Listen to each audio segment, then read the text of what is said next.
battery, lack of informed consent, violations of the Georgia Fair Business Practices Act, and violations of the South Carolina Unfair Trade Practices Act. Notably here, you also have our lawyers stressing this fuck-up is not unique to any particular clinic, rather saying it is a systemic thing, which is something that he says is because the industry is largely unregulated. There are no reporting requirements when errors are made. There are no random and unannounced inspections.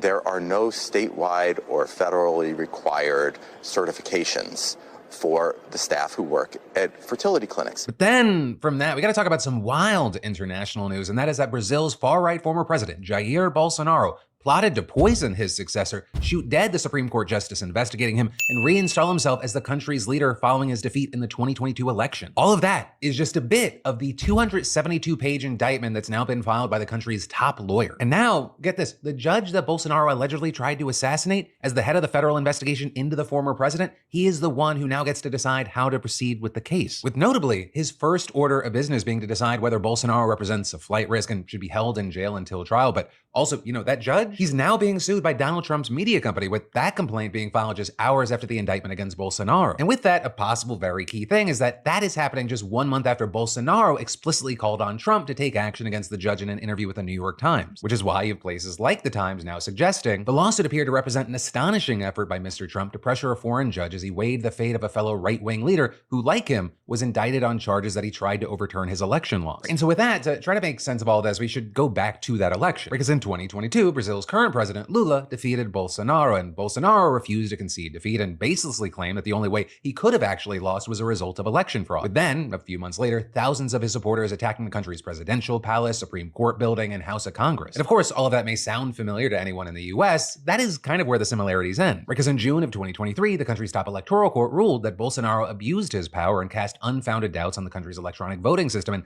they banned him from running for office until 2030. Then, in November of last year, the country's federal police formally accused Bolsonaro of attempting a coup, and finally this week, you had those charges being brought by the country's prosecutor general, revealing not only those new allegations about the plan to assassinate Lula and the judge, but adding the members of the criminal organization structured a plan at the presidential palace to attack institutions aiming to bring down the system of powers and the democratic order, which received the sinister name of Green and Yellow Dagger, and saying in no uncertain terms the plan was conceived and taken to the knowledge of the president, and he agreed to it. And so with that, assuming the Supreme Court accepts the charges, Bolsonaro will stand trial and reportedly face up to 20 years in prison if convicted. And considering the power that one Supreme Court justice in particular has over the case, it's why you have people wondering whether the Trump lawsuit is really a coincidence. Right? And so to dive into that part, let's start by saying that the case is being brought by the Trump Media and Technology Group, which is majority owned by Donald Trump and is the company behind his social media network, Truth Social. But also, notably, right, Truth Social, it relies on fellow right-wing platform Rumble for cloud hosting, video streaming, and other back-end services. And so with that, Rumble is also named as a plaintiff in the lawsuit. And in fact, the entire case is mostly based around the fact that the judge ordered Rumble to remove the accounts of prominent supporters of Bolsonaro. Right, Truth Social hasn't actually been subject to the judge's order at this point, but since the company is partly dependent on Rumble's technology, it says it risks, quote,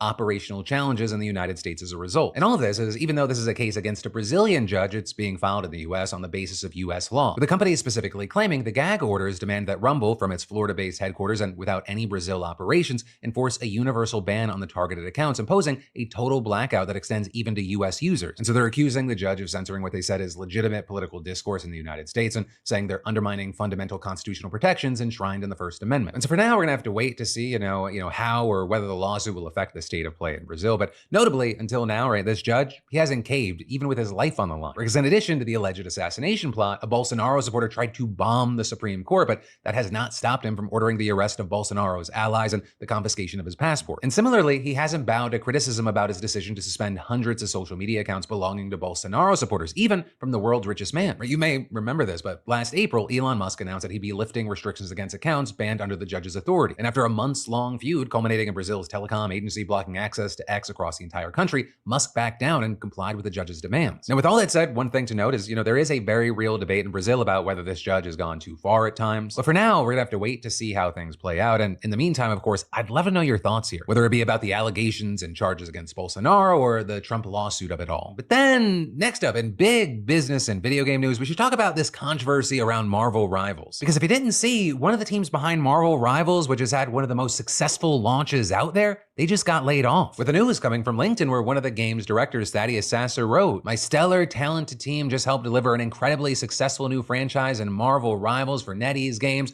and we're just laid off." Right, and this is Sasser's team apparently worked on new level design mechanics, gameplay mechanics, and so on. With him then going on to say that he'd be highlighting members of his team that need new jobs in a series of posts, and other members of the team, like level designer Jack Burrows, wrote, "Just couldn't dodge that big boot, I guess, no matter how big the success of the gig." Which, regarding that success, that's part of the reason this is so shocking. Right, Marvel Rivals kind of came out of nowhere in December to become a smash hit almost overnight, with some reports claiming it's already made $136 million. And so one of the big questions here is what justification NetEase, which is the parent company behind Rivals, could possibly have for these layoffs. With people saying things like, "Do really well at your job, you're out. This industry sucks, man." As well as probably booted to make shareholder stocks better or whatever corpos do for Christmas firings. I'm gonna enjoy the crash, and people online memeing saying, "Make bad games? Fired. Make good game? Fired. Make incredibly successful game? Believe it or not, also fired." And this, as we've seen big prominent voices in the community speaking up, like Moist Critical, for example, who spoke about the situation, and he went over Sasser's post saying, "He seems pretty upset, rightfully so, because you usually don't expect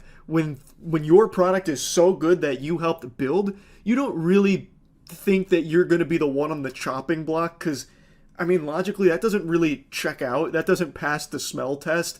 Hey, this thing is doing so well, we're going to celebrate by spitting in your face, get the fuck out, leave.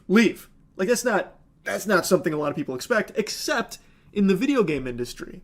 Because in the video game industry, all bets are off. There's no telling who's going to get, flushed down the with Charlie there then going on to bash companies for keeping CEOs around that he believes are incompetent, while getting rid of talented teams that have skills which can continuously be used as the game continues to grow. However, on the other side of this, as far as what NetEase is saying, they're responding to outlets saying essentially these layoffs were for organizational reasons and that it doesn't mean that development will slow down. Saying, quote, "We are investing more, not less, into the evolution and growth of this game." And adding, "We're excited to deliver new superhero characters, maps, features, and content to ensure an engaging live service experience for our worldwide player base." But also with that, I will say, I think Moist Critical will probably hit the nail on the head when he said that even if these layoffs are justified, the timing is just really bad optics. Where the game is a smash hit, and a team partially behind it is effectively being punished because of it. And then we'll get to more news in just a moment. But first, those rainy or snowy days when the weather forces you to cancel plans, skip errands, or settle for boring outfits, well, that stops now. Right? Weather no longer has to dictate your life or your style thanks to our longtime sponsor, Vessi. With Vessi, you're free to take on the day no matter what the forecast says. Not to brag, I'm walking through puddles, sometimes on purpose, sometimes by accident, and my feet stay completely dry. I know I'm like 13% more attractive to you now. And Vessi's sneakers, they take on any terrain from sand to snow, keeping your feet dry through it all. Like the Chelsea and Weekend sneakers, they truly have something for everyone. And they really nailed both style and function. Right? These aren't just rain boots in disguise. They actually look good with everything from jeans to gym shorts. And comfort, it's like wearing a sock. Whether it's daily walks, weekend hikes, or just wanting to look put together in any weather, Vessi's your best bet. So you ready to make every day an adventure or just look damn good doing it?